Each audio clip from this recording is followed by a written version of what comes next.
আসসালামু আলাইকুম। নাজদিন আহমেদ স্বাগত জানাচ্ছি এনটিভির মধ্যরাতের খবরে। ক্রাউন সিমেন্ট শিরোনাম দেখছিলেন, এবারে পুরো খবর। গুমের ঘটনায় র্যাবের গোয়েন্দা শাখা মূল কালপ্রিট হিসেবে কাজ করেছে। বুধবার প্রধান উপদেষ্টার কাছে জমা দেয়া গুম সংক্রান্ত দ্বিতীয় দফার প্রতিবেদনে উঠে এসেছে এমন তথ্য। গুমের ভয়াবহতা জনগণকে দেখাতে হরর মিউজিয়াম তৈরির কথা বলেছেন প্রধান উপদেষ্টা অধ্যাপক ডক্টর মোহাম্মদ ইউনূস। গুমের সাথে জড়িত প্রত্যেকের বিচার দেশের মাটিতে হবে বলে জানিয়েছেন প্রধান উপদেষ্টার প্রেস সচিব শফিকুল আলম। রিপোর্টে জানাচ্ছেন শফি মাহমুদ সাগর। রাষ্ট্রীয় অতিথি ভবন যমুনায় প্রধান উপদেষ্টার কাছে কমিশন প্রধান বিচারপতি মইনুল ইসলামের নেতৃত্বে দ্বিতীয় তদন্ত প্রতিবেদন জমা দেয় গুম কমিশন। প্রধান উপদেষ্টা ডক্টর মোহাম্মদ ইউনূস গুম কমিশনকে প্রতিবেদন অনুযায়ী আশু পদক্ষেপ নেয়ার নির্দেশনা দেন। এ সংক্রান্ত সংবাদ সম্মেলনে ফরেন সার্ভিস একাডেমিতে প্রধান উপদেষ্টার প্রেস সচিব জানান, এখন পর্যন্ত 1850 অভিযোগ জমা পড়েছে গুম কমিশনে, যার সংখ্যা 3000 ছাড়িয়ে যেতে পারে। বাহিনীগুলোর ভেতর সবচেয়ে বেশি সংখ্যক র্যাব সদস্য গুমের সাথে জড়িত ছিল জানিয়ে তিনি বলেন, পদোন্নতি ও পুরস্কারের আশায় গুম এবং হত্যাকাণ্ডে সংস্থাটির সদস্যরা অংশ নেয়। গুম হয়েছে যারা, তার মেন কালপ্রিট বা দ্য কিলার ফোর্স ওনারা বলছেন, এটা হচ্ছে র্যাবের ইন্টেলিজেন্স উইং। ভালো পোস্টিং, ভালো পজিশন, বিপিএম আপনি জানেন যে এটা একটা অ্যাওয়ার্ড, পুলিশের অ্যাওয়ার্ড অ্যানুয়ালি দেওয়া হয়, সেটা পাওয়ার জন্য এই কাজগুলো অনেকে করেছেন। প্রধান উপদেষ্টা গুম সংক্রান্ত প্রতিবেদন ওয়েবসাইট ও বই আকারে প্রকাশের নির্দেশ দিয়েছেন বলে জানান শফিকুল আলম। গণভবনে বানানো হতে পারে হরর জাদুঘর। প্রফেসর ইউনূস এগুলো শুনে বলেছেন যে মানে এদের এই বিষয়ে একটা আসলে হরর মিউজিয়াম হওয়া উচিত। বাংলাদেশে যে একটা ভয়াবহ যেই এনফোর্সড ডিসঅ্যাপিয়ারেন্সের যে ঘটনাগুলো হয়েছে সেটা সবার জন্য মানে এটা একটা ভয়াবহ বিষয়। তো আপনারা জানেন যে গণভবনে একটা মিউজিয়াম করা হচ্ছে, সেখানে এই বিষয়গুলো থাকবে। নিখোঁজ ব্যক্তিদের পরিবার যাতে ব্যাংক হিসাবে লেনদেন করতে পারে সে ব্যাপারে দ্রুতই আইন সংশোধনের নির্দেশ দিয়েছেন প্রধান উপদেষ্টা। জাস্টিস মিনিস্ট্রি তাদেরকে এটা জানাবেন এবং সেই অনুযায়ী ব্যবস্থা নেওয়া হবে। শফি মাহমুদ সাগর, এনটিভি নিউজ, ঢাকা। সম্মুখ যুদ্ধ করা বীর মুক্তিযোদ্ধাদের দাবি ও ভুয়া মুক্তিযোদ্ধাদের চিহ্নিত করতে মুক্তিযোদ্ধার সংজ্ঞায় পরিবর্তন আনা হয়েছে বলে জানিয়েছেন মুক্তিযুদ্ধ বিষয়ক উপদেষ্টা ফারুকী আজম। মঙ্গলবার রাতে জারি করা অধ্যাদেশ নিয়ে বিভ্রান্তির প্রেক্ষাপটে বুধবার সকালে সচিবালয়ে সাংবাদিকদের এসব বলেন তিনি। বলেন, অধ্যাদেশ অনুযায়ী শেখ মুজিবুর রহমান ও 4 জাতীয় নেতা সহ মুজিবনগর সরকার ও সরকার দ্বারা স্বীকৃত সবাই বীর মুক্তিযোদ্ধা। রিপোর্ট করছেন রকুনউদ্দিন। যেই বীরদের আত্মত্যাগে বিশ্ব মানচিত্রে বাংলাদেশ, তাদের যথাযথ স্বীকৃতি আর সঠিক তালিকা মেলেনি স্বাধীনতার 55 বছরেও। অনেক প্রকৃত মুক্তিযোদ্ধার নাম যেমন তালিকায় ওঠেনি, তেমনি ভুয়া মুক্তিযোদ্ধার নাম থাকার প্রমাণও উঠে এসেছে গণমাধ্যমে। 1972-এর পর 1980, 2018 আর 2022 সালে মুক্তিযোদ্ধার সংজ্ঞায় পরিবর্তন আনা হয়। সবশেষ মঙ্গলবার রাতে বীর মুক্তিযোদ্ধার নতুন সংজ্ঞা নির্ধারণ করে জাতীয় মুক্তিযোদ্ধা কাউন্সিল জামুকা আইনের সংশোধিত অধ্যাদেশ জারি করে অন্তর্বর্তী সরকার। এটার অনিবার্যতা না থাকলে এটা তো আসতো না। এটা অনিবার্যতা এটাই আসছে যে একটা হলো ইতিহাসের একটা বস্তুনিষ্ঠতায় এটাকে প্রতিস্থাপন করা। তাদের দাবি হচ্ছে যে যারা সরাসরি সশস্ত্রভাবে লড়াই করেছে তাদেরকে মুক্তিযোদ্ধা বলতে হবে। স্বাধীন বাংলা বেতার কেন্দ্রের শিল্পী, স্বাধীন বাংলা ফুটবল দল, কূটনীতিকরা সরাসরি মুক্তিযুদ্ধে অংশগ্রহণ না করায় প্রথমবারের মতো তাদেরকে সহযোগী মুক্তিযোদ্ধা হিসেবে সংজ্ঞায়িত করার ব্যাখ্যা দেন উপদেষ্টা। যারা সহযোগী মুক্তিযোদ্ধা হবেন তারা মর্যাদা ক্ষুণ্ণ হয়েছে, এটা মোটেও না। এই ক্ষেত্রে সুবিধাদি রাষ্ট্র কর্তৃক প্রদত্ত ভাতা ইত্যাদি নানান সুবিধার ক্ষেত্রেও কোনো বৈষম্য নাই, সবাই সমান। বঙ্গবন্ধু ও 4 জাতীয় নেতা সহ মুজিবনগর সরকারে থাকা সবাই মুক্তিযোদ্ধা হিসেবে আছেন, তবে ওই সরকারের কর্মকর্তা কর্মচারীরা সহযোগী মুক্তিযোদ্ধা হিসেবে বিবেচিত হবেন বলেও জানান ফারুকী আজম। মুজিবনগর সরকারের মধ্যে কে ছিলেন? শেখ মুজিবুর রহমান ছিলেন, সৈয়দ নজরুল ইসলাম সাহেব ছিলেন, তাজউদ্দিন সাহেব ছিলেন, মনসুর আলী সাহেব ছিলেন, কামরুজ্জামান সাহেব ছিলেন, খন্দকার মুস্তাক সাহেব ছিলেন।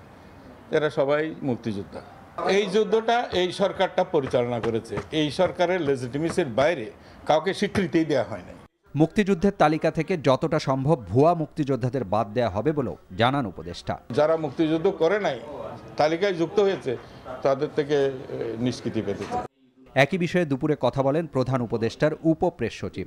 জানান কিছু গণমাধ্যমে ভুল তথ্য এসেছে। যারাই এখন থেকে এই ধরনের ভুল সংবাদ প্রকাশ করবেন বা বিভ্রান্তিকর প্রকাশ করবেন, যেগুলো আমাদের মানুষকে বিভ্রান্ত করবে, সরকার তাদের বিরুদ্ধে প্রয়োজনীয় আইনানুগ ব্যবস্থা গ্রহণ করবে। রোকন উদ্দিন, NTV নিউজ, ঢাকা। বাংলাদেশের আগামী জাতীয় নির্বাচনে আওয়ামী লীগ না থাকলেও জনগণের অংশগ্রহণ সঠিকভাবে হলে নির্বাচন অন্তর্ভুক্তিমূলক হতে পারে বলে মনে করছেন জাতিসংঘের আবাসিক সমন্বয়কারী গোয়েন লুইস। বুধবার জাতীয় প্রেস ক্লাবে diplomatic correspondents association Bangladesh DCAB আয়োজিত অনুষ্ঠানে এসব কথা বলেন তিনি। জাতিসংঘের কাছে অন্তর্ভুক্তি মানে হচ্ছে প্রত্যেক বাংলাদেশি যেন মতামত দেওয়ার সুযোগ পায় বলে জানান গোয়েন লুইস। নির্বাচন অনুষ্ঠানের বিষয়টি রাজনৈতিক সিদ্ধান্ত জানিয়ে তিনি বলেন, বাংলাদেশের জনগণ এবং রাজনৈতিক দলগুলো সিদ্ধান্ত নেবে কখন নির্বাচন হবে। গোয়েন লুইস বলেন, রাখাইনে মানবিক করিডোর হবে কি না সেটা নির্ভর করবে বাংলাদেশ ও মিয়ানমারের সরকারের উপর। এ বিষয়ে জাতিসংঘ কোনো সিদ্ধান্ত নেবে না। Participation and inclusion of all political parties is something that prevents very polarized positions and potentially unrest. But I think the circumstances need to be looked at and the decision of the government needs to be looked at. প্রস্তাবিত বাজেটকে একমুখী ও গতানুগতিক উল্লেখ করে বিএনপির স্থায়ী কমিটির সদস্য আমির খসরু মাহমুদ চৌধুরী বলেছেন, রাজনৈতিক দলগুলোর সাথে আলোচনা করে ঐক্যমত্যের ভিত্তিতে বাজেট দেওয়া উচিত ছিল। 2025-26 সালের প্রস্তাবিত বাজেট বিষয়ে বিএনপির আনুষ্ঠানিক প্রতিক্রিয়া জানাতে বুধবার আয়োজিত সংবাদ সম্মেলনে তিনি একথা বলেন।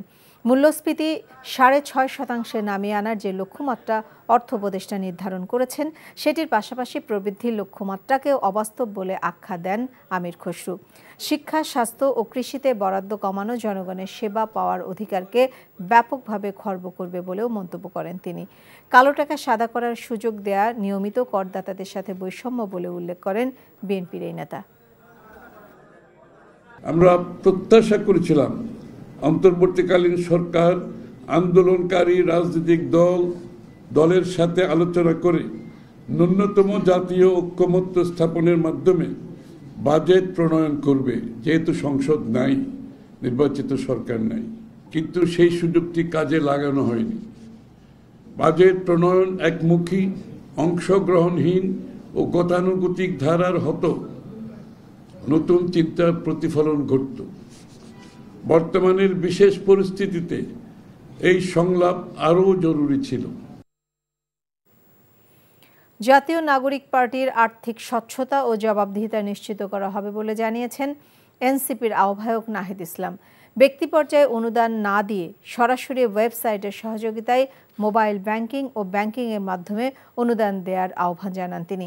বুধবার বিকেলে বাংলা মোটরের দলের পার্টি অফিসে এনসিপির আর্থিক নীতিমালা ও ক্রাউড ফান্ডিংয়ের বিষয়ে সংবাদ সম্মেলনে এ মন্তব্য করেন তিনি। আপনার অনুদান আগামীর বাংলাদেশ শিরোনামে দলের আর্থিক নীতিমালা ঘোষণা করা হয়। বলেন, সামগ্রিক আয় ব্যয় প্রতি বছর প্রকাশ করবে এবং নির্বাচন কমিশনে প্রদান করা হবে। সদস্য ফর্ম বিক্রির মাধ্যমে সদস্য গ্রহণ সংগ্রহ চলছে। 100 টাকার বিনিময়ে সদস্য ফর্ম পূরণ করা হচ্ছে। এখন পর্যন্ত প্রায় 50,000 ফর্ম বিক্রি করা হয়েছে। এছাড়া প্রত্যেক রাজনৈতিক দলকে নির্বাচন কমিশনের মাধ্যমে আর্থিক জবাবদিহিতার অধীনে আনার প্রসঙ্গ টানেন তিনি। সামগ্রিকভাবে এটা কোনো একক দলের পক্ষে কিন্তু সম্ভব না। আমরা একটা ইনিশিয়েটিভ নিচ্ছি আমাদের নতুন দল হিসেবে, এবং আমরা চাবো যে আমাদের পুরো রাজনৈতিক সংস্কৃতিতে অন্য রাজনৈতিক দলগুলোতেও এই আর্থিক স্বচ্ছতার বিষয়টা আসতে হবে। যদি সকলেই আমরা সেই প্র্যাকটিসটা নিয়ে আসতে পারি, তাহলে বাংলাদেশের রাজনৈতিক সংস্কৃতিতে একটা গুণগত পরিবর্তন হবে। যেহেতু আমাদের দল একটা এখন প্রাতিষ্ঠানিক রূপে যাচ্ছে, রেজিস্ট্রেশন আমরা আশা করি আমরা দ্রুত সময়ের মধ্যে পাবো, তাই আমরা আর্থিক যে ব্যবস্থাপনাটা সেটাও আমরা সম্পূর্ণ একটা প্রাতিষ্ঠানিক ব্যবস্থাপনার উপর দাঁড়ানো করাতে চাচ্ছি। 2025-26 অর্থ বছরের প্রস্তাবিত বাজেটে কিছু ইতিবাচক দিক থাকলেও কয়েকটি বিষয়ে উদ্বেগ জানিয়ে foreign investors chamber of commerce and industry FICCI বাজেটের সংস্কারমুখী দৃষ্টিভঙ্গিকে সাধুবাদ জানালেও কিছু কর ব্যবস্থার বাস্তবায়ন শিল্প ও ব্যক্তির উপর অনিচ্ছাকৃত চাপ সৃষ্টি করতে পারে বলে আশঙ্কা প্রকাশ করেছে সংগঠনটি। বুধবার সকালে গুলশানে FICCI কার্যালয়ে আয়োজিত বাজেট পরবর্তী সংবাদ সম্মেলনে সংগঠনটির সভাপতি জাভেদ আক্তার একথা বলেন। উদ্বেগ জানিয়ে বলেন, কর বৃদ্ধির ফলে সীমিত আয়ের মানুষের জীবনমানের উপর নেতিবাচক প্রভাব পড়তে পারে। এছাড়া বিনিয়োগ বাড়াতে বাজেটে তেমন কোনো রূপরেখা না থাকায় প্রবৃদ্ধি ও কর্মসংস্থানের ক্ষেত্রে স্থবিরতার শঙ্কা প্রকাশ করেন তারা। আমাদের এখানে inflation will it can contain? I don't think so. আমি যদি দেখি এমপ্লয়মেন্ট জেনারেশন হবে কিনা, এটাতেও এখনও পর্যন্ত দেখবেন যে এমপ্লয়মেন্ট জেনারেশন স্পেসিফিক কিছু আসে না, এবং গভর্নমেন্ট এক্সপেন্ডিচার এটা কমানোর কোনো আছে কিনা। সো ফান্ডামেন্টালি দ্য কোয়েশ্চেন যেটা হয় যে এই গভর্নমেন্ট যেটার একটা অপরচুনিটি, কারণ টিপিক্যালি একটা বাজেট খুব পপুলিস্টিক হয়, আমরা প্রতি বছর খুব অ্যাম্বিশাস একটা জিনিসে করি। এইখানে দ্য চ্যালেঞ্জ দ্য কোয়েশ্চেন আমরা যেটা ছড়িয়ে দিয়ে হচ্ছে যে যেই জিনিসগুলো করেছি এগুলো যথেষ্ট কিনা। ঈদ উপলক্ষে টানা ছুটি থাকলেও অর্থনীতিতে কোনো নেতিবাচক প্রভাব পড়বে না বলে দাবি করেছেন অর্থ উপদেষ্টা ডক্টর সালেউদ্দিন আহমেদ। বুধবার সচিবালয়ে সাংবাদিকদের কাছে তিনি এমন দাবি করেন। শিবির হওয়ার কোনো ইস্যু নাই, ব্যবসায়ীরা তাদের মতো ব্যবসা করবে। ব্যাংক, বাংলাদেশ ব্যাংক অলরেডি বলেছে কোন দিন ব্যাংক খোলা থাকবে এবং হাটে, গরুর হাটে কীভাবে তার প্রভিশন ইস্যু করবে। আমার তো এরকম হলিডে, পৃথিবীর অন্য যে আরও বেশি হলিডে থাকে। ক্রিসমাসের সময় ওদের 20-25 দিন হলিডে থাকে। নেপালে আপনার দুর্গাপুজোর সময় 1 মাস হলিডে থাকে, দেশ চলে না। অতএব চলবে, কোনো রকম বিরূপ বিষয়কতা। আর ইতিমধ্যে আমরা বাজেট তো দিয়ে দিয়েছি, বাজেটের মোটামুটি আমাদের যে কর্মপন্থা কী হবে সেগুলো এটাতে কাজ চলবে। ইশরাক হোসেনকে মেয়র পদে বসানোর দাবিতে আন্দোলন স্থগিত হলেও ঢাকা দক্ষিণ সিটি কর্পোরেশনের কার্যক্রম এখনও স্বাভাবিক হয়নি। ঢাকা দক্ষিণ নগর ভবন এখনও তালাবদ্ধ। এতে সীমাহীন দুর্ভোগে পড়েছেন সেবা প্রত্যাশীরা। ঈদকে কেন্দ্র করে আন্দোলন সাময়িক স্থগিত করার পরও নগর ভবনে ঝুলছে তালা। বুধবার থেকে সকল সেবা চালুর কথা থাকলেও সকাল থেকে সেবা না পেয়ে ফিরে যাচ্ছেন অনেকে। ঊর্ধ্বতন কর্মকর্তাদের নির্দেশ না পাওয়ায় এখনও নগর ভবন বন্ধ বলে জানান সংশ্লিষ্টরা। তবে কেন নগর ভবন এখনও তালাবদ্ধ সে বিষয়ে দক্ষিণ সিটি কর্পোরেশনের ঊর্ধ্বতন কর্মকর্তাদের কেউ কোনো কথা বলেননি। গত 14ই মে থেকে ইশরাক হোসেনের সমর্থকদের আন্দোলনে তালাবদ্ধ ছিল দক্ষিণ সিটির প্রধান কার্যালয়। আমরা তো এসে দেখতেছি সবকিছু বন্ধ, আমাদের মানে কাজ করার কোনো ওয়ে পাইতেছি না, কি করে বুঝতেছি না। আমরা প্রতিদিন অফিসে আসি, একটা দিনও বাদ দেয় না, এসে আমরা বসে থাকি। আমরা তো সবসময় আসতে, এখন আমাদের ঊর্ধ্বতন কর্তৃপক্ষ এটা বলতে পারবে, এই বিষয়ে তো আমার জ্ঞান নাই। ঢাকাবাসী যে তালা মারছিল সেটা এখন ঢাকাবাসী ওনারা খুলে নাই তো তালা, এই কারণে হয়তো কার্যক্রম সাময়িকভাবে বন্ধ আছে।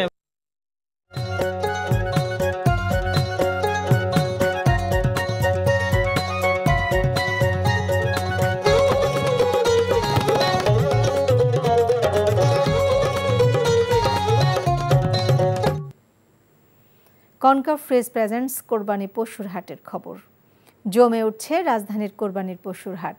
ক্রেতারা ভিড় করতে শুরু করলেও এখনও পুরোদমে শুরু হয়নি কেনাবেচা। নগরের হাটগুলোতে অধিকাংশ ক্রেতারা ভিড় করছেন দাম যাচাই করতে। ছোট থেকে মাঝারি আকারের গরুর দিকে নজর ক্রেতাদের। নাজিবুর রহমানকে সাথে নিয়ে রিপোর্ট কাইকুবাদ মাহমুদের। কোরবানির ঈদের প্রহর ঘনিয়ে আসতেই বাড়ছে পশুর হাটে ক্রেতার ভিড়। অনেকেই এখনও আসছেন পশু দেখতে, পছন্দ হলে করছেন দামাদামি। বেচাকেনা তেমন না থাকলেও হাটগুলোতে পশুর সংখ্যা পর্যাপ্ত। বরাবরের মতোই ক্রেতাদের আগ্রহের শীর্ষে ছোট থেকে মাঝারি গরু। দাম নিয়ে ক্রেতাদের মিশ্র প্রতিক্রিয়া, কেউ সন্তুষ্ট আর কেউ বলছেন দাম কিছুটা বাড়তি। ক্রেতা হিসাবে মোটামুটি আমরা সন্তুষ্ট। মাঝারি সাইজের গরু আমাদের বেশি পছন্দ হচ্ছে। ক্রেতা এখন আপাতত আজকে থেকে ভালোই শুরু হয়েছে। 2 দিন আগে আরো আসছিলাম, তখন তেমন গরু হাট দেখি নেই, অনেকগুলো শেড খালি ছিল। দিনভর ক্রেতাদের আনাগোনা থাকলেও বড় গরু নিয়ে এখনো অনিশ্চয়তায় আছেন বিক্রেতারা। এই যেমন চুয়াডাঙ্গার আব্দুল হাকিম গাবতলী হাটে নিয়ে এসেছেন কালামনিক নামের শাহিওয়াল জাতের গরু। তার দাবি গরুটির ওজন হবে 45 থেকে 50 মনের মতো। নাম রেখেছি কালামানিক, 20 লাখ দাম চাচ্ছি, 13 লাখ হলে বিক্রি হবে গরুটা। একই চিত্র অন্য সব বড় গরু নিয়ে আসা বিক্রেতাদের, পাচ্ছেন না ক্রেতা। মেহেরপুর থেকে গরু নিয়েছি 13টা, এখনো পর্যন্ত একটা গরু বিক্রি করতে পারিনি। তো আমি এখন তো গরু বিক্রি করতে পারিনি, মনে করেন দাম ভালো বলছে না। আর মাঝারি আকারের গরুর দাম 1.5 থেকে 2 লাখ টাকা হাঁকাচ্ছেন বিক্রেতারা। ছোট আকারের গরু 80,000 থেকে 1 লাখ টাকায় কিনছেন ক্রেতারা। যারা ছাগল কিনতে চান তাদের গুনতে হচ্ছে 10 থেকে 30,000 টাকা। বৃহস্পতিবার থেকে পুরোদমে বেচাকেনা শুরু হওয়ার আশা করছেন ব্যবসায়ীরা। Kaikobad Mahmud, NTV news, Dhaka. পবিত্র ঈদ উল আজহা উপলক্ষে শুরু হয়েছে টানা 10 দিনের ছুটি। বুধবার ছিল সবশেষ কর্মদিবস। বিকেল থেকে বেড়ে যায় ঘরমুখী মানুষের চাপ। 10 দিনের এই ছুটি শেষ হবে 14 জুন। ঈদ উল আজহাকে সামনে রেখে রাজধানী ছাড়ছে মানুষ। ঈদ উপলক্ষে গাজীপুর, কালিয়াকৈরে, চন্দ্রা ও আশপাশের পোশাক কারখানার ছুটি হয়। ঢাকা টাঙ্গাইল মহাসড়কে চন্দ্রা এলাকায় যাত্রী ও যানবাহনের চাপ বৃদ্ধি পেয়েছে। একই চিত্র সাভারে ঢাকা আরিচা মহাসড়কে। বিভিন্ন মহাসড়কে গাড়ি চলার গতি কম হলেও তীব্র যানজটের খবর পাওয়া যায়নি। এদিকে দক্ষিণাঞ্চলে যাত্রীদের ভিড় দেখা যায় সদরঘাট লঞ্চ টার্মিনালে। সবশেষ কর্মদিবস শেষে বাড়ির পথ ধরেন অনেকেই। বাস, ট্রেন ও লঞ্চে ঈদ যাত্রা নিরাপদ করতে সব ধরনের ব্যবস্থা নেওয়া হয়েছে বলে জানিয়েছেন স্বরাষ্ট্র উপদেষ্টা জাহাঙ্গীর আলম। ঈদ যাত্রা উপলক্ষে কমলাপুর রেল স্টেশন পরিদর্শন শেষে তিনি কথা বলেন। যাত্রীরা যেন ছাদে না ওঠে এই জন্য আমরা যথাসাধ্য চেষ্টা করতেছি এবং তাদের আমরা অ্যালাউ করব না। আপনারাও লোকজনরা একটু সচেতন করবেন যেন লোকজনে ছাদে না ওঠে। আমরা প্রতিটা ট্রাকের ভিতরে বলে দিছি তারা কোন বাজারে যেতে চায় বা কোন হাটে যেতে চায় ওইটা লেখা রাখবে। এর আগে যদি কেউ কোনো স্থান বা কেউ যদি কোথাও কোনো থামায় এর বিরুদ্ধে আইনানুগ ব্যবস্থা নেওয়া হবে। এই ছিল মধ্যরাতের খবরে। এই খবরের ভিডিও সহ আপডেট জানতে ভিজিট করুন এনটিভি অনলাইন www.ntvbt.com। এছাড়াও এনটিভির জনপ্রিয় সব অনুষ্ঠান ও খবরের আপডেট জানতে ভিজিট করুন আমাদের ইউটিউব ও ভেরিফাইড ফেসবুক পেজ। সকাল 7:30 সকালের খবর দেখার আমন্ত্রণ রইল। সবাইকে ধন্যবাদ।